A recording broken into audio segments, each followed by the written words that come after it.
সজীব, একজন ভয়ানক দেখতে মহিলা আমাদের বাড়ির পাশে জানালায় দাঁড়িয়ে আমাকে উকি মেরে দেখতেছে, আমাকে অনেক ভয় করতেছে। ভয় পেও না, মনে হয় কোনো ভিখারি হবে। 10 টাকা দিয়ে দিলে চলে যাবে। আর তুমি পুলিশের স্ত্রী হয়ে এত ভয় পাচ্ছ?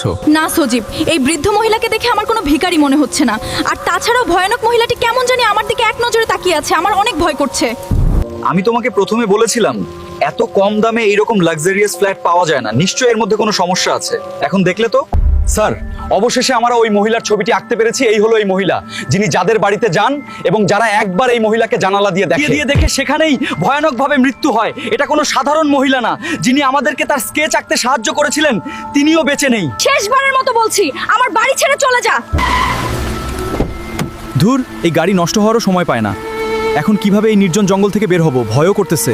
শুনো সজীব, তুমিও যদি বৃদ্ধ মহিলাকে দেখো তাহলে তুমিও ভয় পেয়ে যাবে। আসার সময় হঠাৎ করে গাড়ি নির্জন জঙ্গলে নষ্ট হয়ে গেল।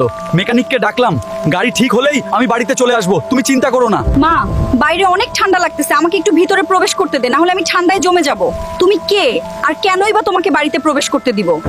আমার স্বামী একজন পুলিশ অফিসার, জীবন বাঁচাতে চলে যাও। হ্যালো সজীব, ওই মহিলার স্কেচ পাওয়া গেছে যে এতদিন ধরে হত্যাযজ্ঞ চালিয়েছিল। আচ্ছা, আমাকে দ্রুত স্কেচ দিয়ে পাঠাও, আমি দেখছি। আমি এক্ষুনি ওনাকে এই স্কেচ হোয়াটসঅ্যাপ করতেছি। আমার বাড়িতে আসা ওই মহিলা আবার স্কেচের মহিলা নয়ত। বন্ধুরা, আমি কি আমার স্ত্রীকে বাঁচাতে পারবো?